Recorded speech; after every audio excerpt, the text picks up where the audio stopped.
విచారణకు పిలుస్తూ సాగదీస్తూ ఈరోజు రేవంత్ రెడ్డి గారి ప్రభుత్వం ఒక రాక్షసానందం పొందుతుంది అనేది వాస్తవం. ఎందుకంటే 2 రోజుల కిందట హరీష్ రావు గారికి మళ్ళీ ఇప్పుడు ఇచ్చారంటేనే దాంట్లో ఒక రకమైన కక్ష సాధింపు అనేది స్పష్టంగా కనిపిస్తూ ఉంది. కాంగ్రెస్ పార్టీకి సంబంధించిన వాళ్ళ నాయకురాలు సోనియా గాంధీ గారికి రాహుల్ గాంధీ గారికి నేషనల్ హెరాల్డ్ విషయంలో నోటీసులు ఇస్తే గల్లీ నుండి ఢిల్లీ దాకా హంగామా చేశారు. అది కక్ష సాధింపు అన్నారు, వేధింపు అన్నారు. మరి ఇప్పుడు మీరు చేస్తున్నది ఏంటి? ఇక్కడున్న బీఆర్ఎస్ పార్టీని మీరు వేధిస్తున్నారా, కక్ష సాధిస్తున్నారా అనేది స్పష్టంగా అర్థమవుతోంది. మీకు ఒక నీతి, ఇక్కడున్న వాళ్ళకు ఒక నీతి అనేది ప్రజలు గమనిస్తూ ఉన్నారు. సోనియా గాంధీ గారి మీద రాహుల్ గాంధీ గారికి నోటీసులు ఇస్తేనేమో వేధింపు, కక్ష సాధింపు. అదే పని మీరు ఇక్కడ చేస్తేనేమో అది విచారణలో భాగంగానే కక్ష సాధింపు కాదా? ఒకసారి ఆలోచించమని కోరుతా ఉన్నాను. ఇదే కాకుండా రాష్ట్రంలో ఎవరిని అడిగినా చెప్తారు ఏం జరుగుతుంది ఇక్కడ అంటే, ప్రజల ఓట్లతో గెలిచి ప్రజల పాలన అందిస్తామని అధికారంలోకి వచ్చి ప్రజాపాలన పేరుతో వచ్చిన మీరు కాంగ్రెస్ పార్టీ వాళ్ళు ఈరోజు బీఆర్ఎస్ పార్టీని వేధించడానికి మాత్రమే పనిచేస్తుందని స్పష్టంగా అర్థమవుతుంది. ఇది ప్రజాపాలన కాదు, ప్రతీకార పాలనలాగా సాగుతుంది అనేది ప్రజలు ఇప్పటికే అర్థం చేసుకున్నారు. 2 సంవత్సరాలను ఒక్కసారి వెనక్కి తిరిగి చూస్తే ఏం చేసింది ప్రభుత్వం అని ఆలోచిస్తుంటే విచారణల పేరుతో కాలయాపన చేస్తున్నారు.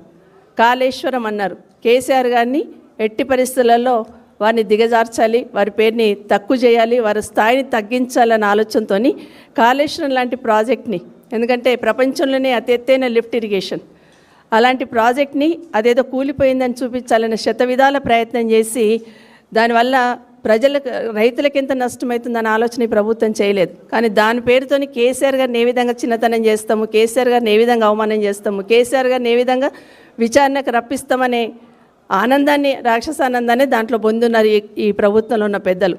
అట్లాగే ఫార్ములా ఈ కార్ రేస్, దానివల్ల ఏమైంది రాష్ట్రానికి?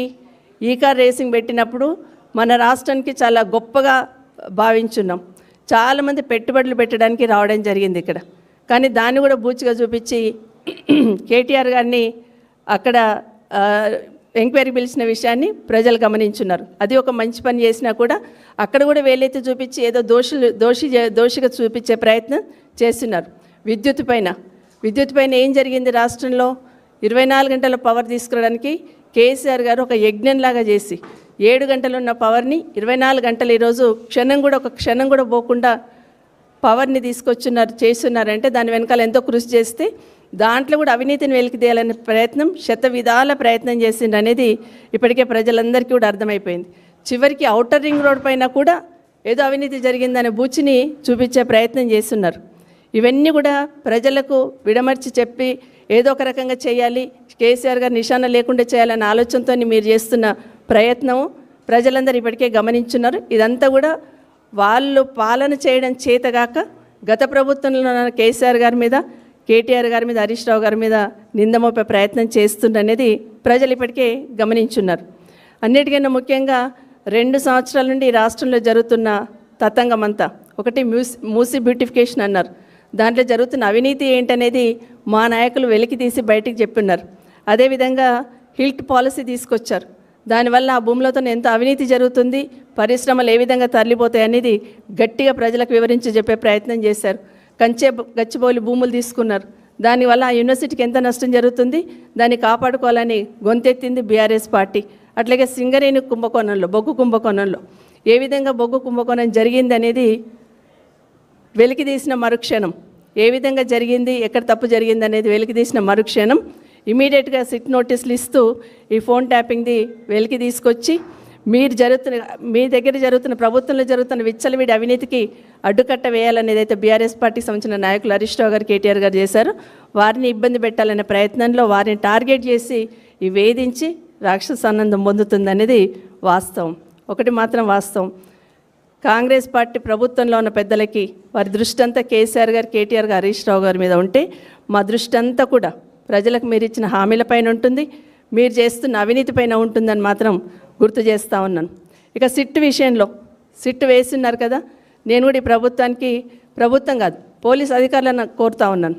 ఎందుకంటే మొన్న ఒక పేపర్లో చదివాను నేను, సిట్ అనేది ముఖ్యమంత్రికి సంబంధం లేకుండా అధికారులే వేస్తున్నారన్నారు.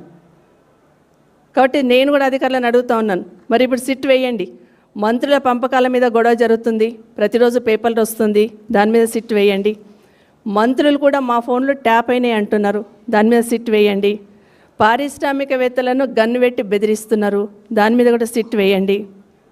ఈ ప్రభుత్వం వచ్చిన తర్వాత పేదల భూములను విచ్చలవిడిగా లాగేసుకుంటున్నారు, దాని మీద కూడా సిట్ వేయండి. ఎందుకంటే మీకు ముఖ్యమంత్రి గారి పర్మిషన్ అక్కర్లేదు కదా. నిన్నగాక మొన్న ఒక పేపర్లో చదివాను, సిట్ వేస్తున్నారు, ముఖ్యమంత్రి గారు నోటీసులో లేకుండానే సిట్ వేశారు అధికారులు అని చెప్పినారు. కాబట్టి మీరు కూడా సిట్ వేయండి అని కోరుతా ఉన్నాను. ఇదే కాకుండా ఈరోజు ఫోన్ ట్యాపింగ్ మీద ఇంత గోల చేసి హంగామా చేస్తూ ఉన్నారు. అసలు ఫోన్ ట్యాపింగ్ అనేది గతంలో ఉందా లేదా? కేసీఆర్ గారు వచ్చిన తర్వాతనే ఫోన్ ట్యాపింగ్ విషయం వచ్చిందా? ఇది తప్పకుండా చెప్పాలి. మరి గౌరవ ముఖ్యమంత్రి గారిని కూడా నేరుగా అడుగుతా ఉన్నా, మరి ఇప్పుడు ఫోన్ ట్యాపింగ్ జరుగుతుందా జరుగుతలేదా? అసలు ఫోన్ ట్యాపింగ్ ఎందుకు చేస్తున్నారు, ఎందుకు చేస్తారు? అసలు పోలీస్ డిపార్ట్మెంట్లో ఒక వింగ్ సైలెంట్గా పనిచేస్తూ ఉంటుంది. దేశ భద్రత కోసం కానీ రాష్ట్ర భద్రత కోసం కానీ ఆ వింగ్ సైలెంట్ పనిచేస్తుంది. మీరు దీని మీద ఇంత పబ్లిసిటీ చేశారు కదా, రేపు రాష్ట్రానికి ఏమైనా హాని తలపెట్టాలన్న ఏ ఉగ్రవాదులైనా కూడా రేపు ఫోన్లో మాట్లాడుకుంటారా? ఈ రాష్ట్రంలో ఫోన్ ట్యాపింగ్ ఉంటుంది అని ఫోన్లో మాట్లాడుకోవడానికి అవకాశం ఉంటుందా? ఇది ఎవరికి నష్టం చేస్తుంది అనేది ఒకటి గుర్తుపెట్టుకోవాలి. ఇంకొక మాట మీరు చెప్తా ఉన్నారు, ఈరోజు హరీష్ రావు గారికో కేటీఆర్ గారికో ఫోన్ ట్యాపింగ్లో సంబంధం ఉంది అంటున్నారు. అసలు సిట్ వేస్తేనే ఈ రాష్ట్రంలో సిట్ వేస్తేనే ముఖ్యమంత్రి గారి నోటీసులో లేదని చెప్తున్నా మీరు. మరి ఫోన్ ట్యాపింగ్ అనేది మంత్రుల వరకు వస్తుందా? మంత్రులు ఆదేశిస్తే ఫోన్ ట్యాపింగ్ జరుగుతుంది అనేది దయచేసి గమనించమని కోరుతా ఉన్నాను. అసలు ఆ డిపార్ట్మెంట్లో ఒక వింగ్ సైలెంట్గా పనిచేస్తూ ఉంటుంది. రాష్ట్ర భద్రత కానీ ప్రజల భద్రత కోసం సైలెంట్గా పనిచేసే వింగ్ని ఈరోజు మీరు బహాపట్టంగా చెప్పేసి దానివల్ల నష్టం జరిగేటట్టు చేస్తున్నారు అనేది వాస్తవం. ఇప్పటికీ అడుగుతా ఉన్నాను, అసలు ఫోన్ ట్యాపింగ్ ఈ రాష్ట్రంలో మరి మీరు చేస్తున్నారా లేదా? ఫోన్ ట్యాపింగ్ జరుగుతుందా లేదా? ప్రజలను రాష్ట్రాన్ని దృష్టిలో పెట్టుకొని ఆ వింగ్ పనిచేయాలి. పనిచేస్తుందా? ఆ వింగ్ను క్లోజ్ చేశారు, అది చెప్పాల్సిన అవసరం ఉంది. ఎందుకంటే ఏదీ లేదు కాబట్టి ఏదో ఒక రకంగా బీఆర్ఎస్ పార్టీ నాయకులను టార్గెట్ చేయాలనే ప్రయత్నంలో భాగంగానే మీరు ఈరోజు ఈ సిట్ వేసి ఫోన్ ట్యాపింగ్ దాన్ని ఎంక్వైరీ చేస్తున్న విషయాన్ని ప్రజలు ఇప్పటికే గమనించున్నారు.